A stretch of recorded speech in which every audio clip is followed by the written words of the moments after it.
पत्ते पर या स्वर्ण पात्र में इन आयुधों को, इस पारदेश्वरी लक्ष्मी को और उस यंत्र को सूर्योदय से पहले इस मंत्र की एक माला फेरें। सूर्योदय से पहले इसलिए कह रहा हूं कि उस समय वातावरण फिर भी शांत होता है, फिर बाद में गाड़ियों की चिल्लाहट, भौं भां, फिर आप उस मंत्र जाप को एकाग्रता के साथ नहीं कर पाएंगे। इसलिए उस निस्तब्ध रात्रि में नित्य इस मंत्र जाप को करें। ऐसा कुछ बंधन नहीं है, सूर्य के बाद में मंत्र जाप कर ही नहीं सकते, ऐसा बंधन नहीं है, मगर जहां एकांत हो, शांत हो, सरलता हो, वहां इस मंत्र जाप को करें। आपने लंका को कभी पढ़ा नहीं। जब राम अंदर पहुंचते हैं, जब लक्ष्मण पूछते हैं लंका में प्रवेश करने पर, लक्ष्मण पूछ रहे हैं कि ये नगरी में विचित्र देख रहा हूं। इसलिए विचित्र देख रहा हूं कि यह एक वास्तुकला का अलग सा नमूना है। वह तो बीज रेखा गणित के अनुसार भवन निर्माण होना चाहिए, नगरी का निर्माण होना चाहिए। यह तो वैसा है ही नहीं। यह ऐसी कैसे है प्रभु? राम कह रहे हैं कि यह एक विशेष लक्ष्मी युक्त नगरी का निर्माण है। विशेष लक्ष्मी नगरी का निर्माण का मतलब है यह शंख के आकार की लक्ष्मी नगरी है। जैसा शंख होता है, दक्षिणावर्ती शंख, ठीक उसी प्रकार से नगरी का निर्माण है। शुरू में संकीर्ण, बाद में फैला हुआ, आगे चंचुकार। इसलिए इस नगरी में धन की न्यूनता रह ही नहीं सकती। लक्ष्मण, जितनी पूरी पृथ्वी पर धन है उतना केवल इस लंका में धन होना चाहिए। ये वाल्मीकि रामायण को उदाहरण कह रहा हूं, राम के मुंह से निकले हुए शब्द। तो उसने, लक्ष्मण ने कहा कि फिर हमारे अयोध्या में धन रह ही नहीं सकता, तो अयोध्या तो इस प्रकार की है नहीं। उसने कहा कि जो अयोध्या का निर्माण हुआ वह इससे पहले हुआ। यह मंत्र और इसकी विधि विश्वामित्र के साथ प्रारंभ हुई, इसलिए उस प्रकार की नगरी का निर्माण रावण कर सका। मगर बाद भी अगर केवल दक्षिणावर्ती शंख स्थापन करे, यह प्रयोग भी दिया है, और ऐसा शंख स्थापन करे जिसमें कम से कम आज की भाषा में 1 किलो धान आ सके, 1 किलो चावल आ सके, इतना बड़ा, और नित्य इस मंत्र को जप करे, स्वर्ण प्रिया मंत्र को, और अक्षत उसमें डालते रहे। अक्षत का मतलब है टूटा हुआ चावल नहीं, अक्षत, पूरा चावल चुना हुआ डिब्बी में रखे, एक मंत्र पढ़े एक चावल डाल दे, एक मंत्र पढ़े एक चावल डाल दे, और जब तक वो शंख पूरा नहीं हो जाए, भर नहीं जाए चावलों से, तब तक उस साधना विधि को करता रहे। हो सकता है 10 दिन में, 15 दिन में, महीने में, 2 महीने में, जब चावलों से पूरा ढक जाए तब एक अनुष्ठान संपन्न होता है। और एक अनुष्ठान संपन्न व्यक्ति कर लेता है, उसके जीवन में दोनों हाथों से खर्च करने के बावजूद भी धन की न्यूनता नहीं रह सकती। ये राम जैसा तांत्रिक व्यक्ति कह रहा है। मैं राम को तांत्रिक व्यक्ति भी कह रहा हूं, क्योंकि लक्ष्मण को जब भेजते हैं राम, जब वो बेहोश घायल हो जाता है, गिर जाता है, तो राम लक्ष्मण को कहते हैं तुम जाओ और रावण से सीख के आओ कोई विद्या। लक्ष्मण तुनक के कहते हैं मैं उस दुश्मन के पास जाऊं और सीखूं, ऐसा कैसे संभव है? उनका तुम समझते नहीं हो, रावण के साथ करोड़ों विद्याएं समाप्त हो जाएंगी, करोड़ों विद्याएं पृथ्वी पर रहेंगी नहीं, इसलिए तुम्हें जाना चाहिए। मैं नहीं जा सकता, इसलिए नहीं जा सकता कि मेरी मां ने मुझे वनवास दिया है, तुझे वनवास नहीं दिया है।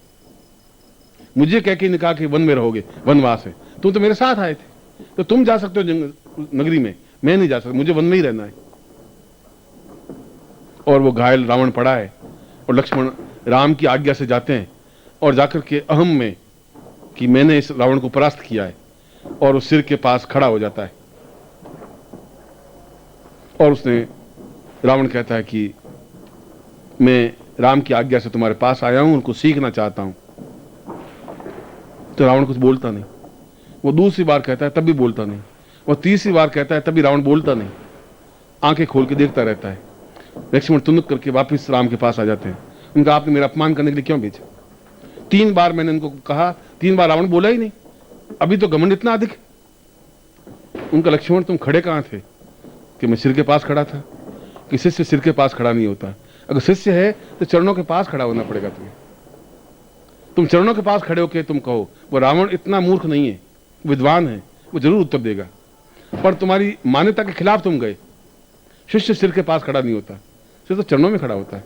तुम वापस जाओगे, वापस जाते हैं लक्ष्मण, वापस चरणों में जाकर खड़े होते हैं और कहते हैं कि मैं दशकंदर रावण आपको प्रणाम, रावण को मैं लक्ष्मण दशरथ का पुत्र प्रणाम करता हूं। तो उसको आशीर्वाद देता है, तुम विजयी भव। उसने कहा कि मैं एक दो चीजें आपसे पूछना चाहता हूं कि आपकी नगरी का निर्माण कैसे हुआ। तो वह कहता है कि ये शंख के आकार की मेरी नगरी है और इस प्रयोग के माध्यम से इस नगरी में कभी भी अकाल नहीं पड़ सकता, इस नगरी में कभी देवता हावी नहीं हो सकते, इस नगरी में कोई व्यक्ति अकाल मृत्यु को प्राप्त नहीं हो सकता, इस नगरी में किसी प्रकार का दुर्भिक्ष नहीं हो सकता, इस नगरी में कभी गरीबी नहीं आ सकती। अब हम नगरी का निर्माण तो कर नहीं सकते, मगर शंख का निर्माण तो कर सकते हैं, शंख को स्थापन कर सकते हैं। जो नगरी में नहीं हो सकता था वो हमारे घर में शंख के माध्यम से भी नहीं हो सकता। और दूसरा लक्ष्मण पूछता है कि मैं आपसे कुछ राजनीति सीखना चाहता हूं। तो रावण पड़ा पड़ा भी उचकता है और उचक करके उसके हाथ से धनुष छीन लेता है और धनुष छीन करके उसके ऊपर बाण संधान कर लेता है कि मैं अब 1 सेकंड में तुम्हें खत्म कर सकता हूं लक्ष्मण। इसलिए शत्रु के 10 कदम पीछे हट के खड़ा होना पड़ेगा, शत्रु के पास नहीं खड़ा होना चाहिए। राजनीति का पहला गुण यह है। तुम मेरे पास बहुत नजदीक खड़े हो गए, ये गलती थी तुम्हारी। मुझसे 10 कदम पीछे हटके ही तुम्हें प्रणाम करना चाहिए था, क्योंकि तुम्हारे नजर में मैं शत्रु हूं। और तुमने दोनों प्रश्न किए, दोनों प्रश्नों का मैं जवाब दे रहा हूं कि राजनीति विश्वास के काबिल नहीं होती और धनवान बनने के लिए उस दक्षिणावर्ती शंख की साधना करनी ही चाहिए। पूरे विधि विधान रावण संहिता में इसका पूरा वर्णन है। खैर ये तो फिर आगे की कभी चिंतन है। मैं अब आपको मंत्र लिखवा देता हूं और फिर आप मंत्र शुद्धता के साथ यहाँ लिखा होगा, आप देख लेना। पर मंत्र बिल्कुल शुद्ध लिखा होना चाहिए आपके पास, स्वर्ण उच्चारण होना चाहिए। मैं आपको उच्चारण करवा देता हूं, मगर इस मंत्र के साथ जैसा विश्वामित्र संहिता में लिखा है कि गुरु अपने शिष्य को मंत्र दे यदि गुरु प्रसन्न हो जाए तो, मगर यह संकल्प ले ले कि वो बिना गुरु की आज्ञा के किसी दूसरे को मंत्र नहीं दे।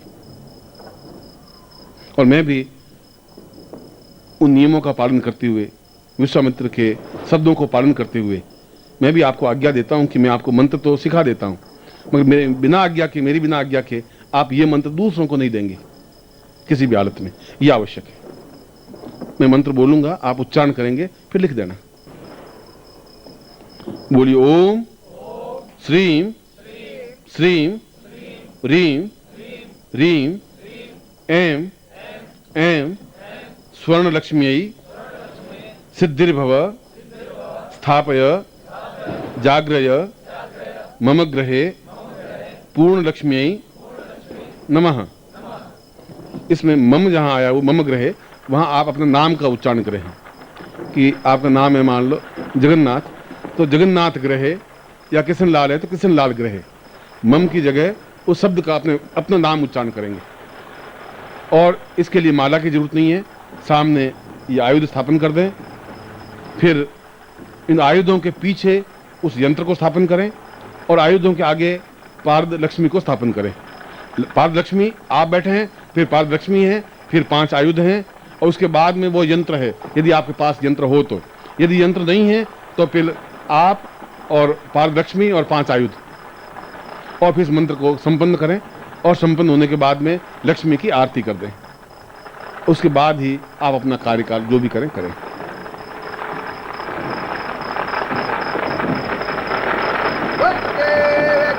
ठीक है।